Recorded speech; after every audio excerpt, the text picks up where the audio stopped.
Hello and welcome back to Fallout 76. I am on the public test server today, and the weapon you're looking at is the Tesla cannon. It will be coming with the next season in December, and this is actually going to be a reward from the season board. So this is going to be a very early look. I don't know a ton about this weapon. I haven't had a lot of chance to play it. There's a lot of mods for this, which I'm going to show you. So it's actually crafted under energy guns, and it is considered a heavy gun. But if you see, there's a lot of mods. These are all the receiver options. So we've got solid state, different solid state options, different spark gap options, triple resonant, wave oscillator. So I'm not really sure in terms of which ones are the best. I think it maybe depends because there are some things in here that deal. You can see Spark Gap Series 1 does 20% more critical damage, even though the VATS cost, the AP cost, pretty high at 31. And there's not really any way to get that down much. I think you can get it down to like 28. That's without any legendary effects. Next, we have these barrel options. We've got a couple of Edison series options, a couple of Nikola series options.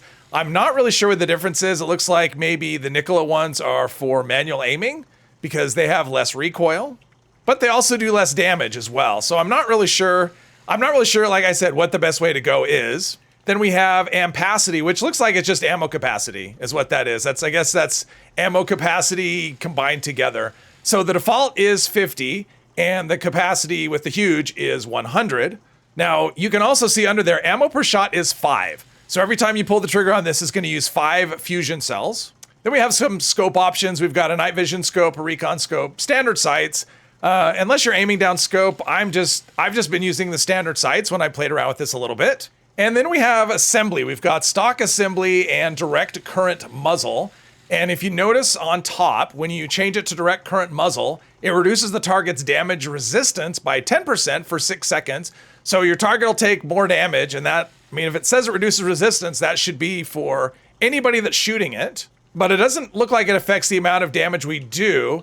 And I'm not really seeing any other change, like none of the other numbers, the range, the accuracy, AP cost, nothing changes. So I've been running the direct current muzzle because I don't really see any downs, at least based on the numbers I'm seeing, there's no downside with it. So this is the one I have crafted before, and this is how I have it modded. I actually modified it. I'm going to be using it in power armor. I'm not going to be using it in VATS.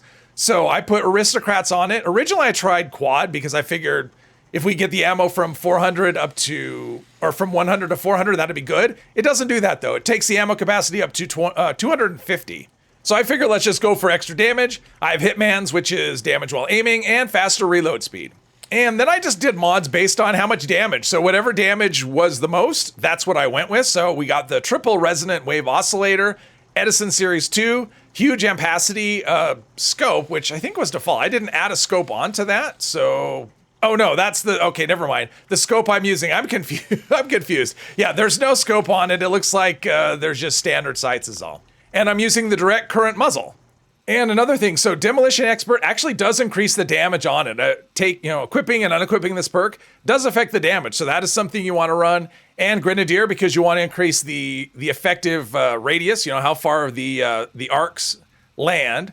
And it is a heavy gun, so we have heavy gunner perks.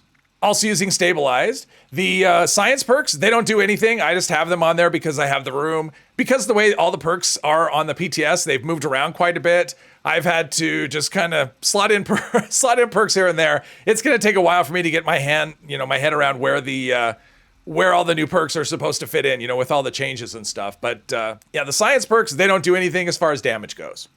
So the damage is 520, which seems like it should be pretty high. I tested this a little bit. For a few minutes, but I wasn't using a legendary version just because I wanted to see, how it would do. And yeah, I'm still not sure on how it's supposed to be modded though. That's the biggest thing for me is I could be modding it all wrong. And okay, so that was Ricochet doing. Let's see. It's not so easy to. I'm not sure if it's good for hip firing. Let's aim it. All right, that's pretty good, and he's gonna just die. So that's I think should die. Okay, there we go. He did. And the joys, let's see, we do have, Ricochet, or not Ricochet, VATS. So we have that, and the damage, I was kind of thinking the damage would be massive, and maybe we need a direct hit. So damage while aiming, that's actually pretty big damage. 1,000 damage. Let's see here. Do that. All right, let's do a fusion core. Well, even that isn't that. Not even a one-shot there on the fusion core. So maybe, probably should. Jeez, that went that went right on by. And let's see, we've got something up there. Oh no, down. Oh, down below. Okay, I need to unequip Ricochet. Yeah, Ricochet is killing too many things, and then I can't really, I can't really tell how the weapon's doing because it's dying from Ricochet. All right, let's find some things to kill. Now I could try this in first person, but if I do that, it basically dominates the. Hello, there we go. It come. Oh, ooh, actually, might be easier to aim that way. All right, here we go. Let's try this. Oh, okay. I think I discovered the magic here. Maybe. Oh, all right. So if we do it this way and that way. Oh, okay. This is. It's okay. I think we got this. We had like a little bit of a rough start, but yeah. If we okay, so this is a. Well, that's interesting. So it definitely seems to work better in first person, which I'm not. Wow, way better in first person than in third person. That is so weird. That it's like that, so we just make sure the crosshairs are okay. Crosshairs are turned red. That damage didn't really seem like it registered. All right, let's see if we've actually figured this out. Now I wasn't even. Oh wow. Okay, that's really good damage. I'm not even. I have it set for damage while aiming, but that's really. All right. It's actually harder to see when you aim. So, ooh, that's nice. That's nice. So the first one, the splash damage. How much damage? Yeah, splash damage doesn't really seem like it's that much. I mean, they're standing right next to each other, and so maybe Grenadier doesn't do anything?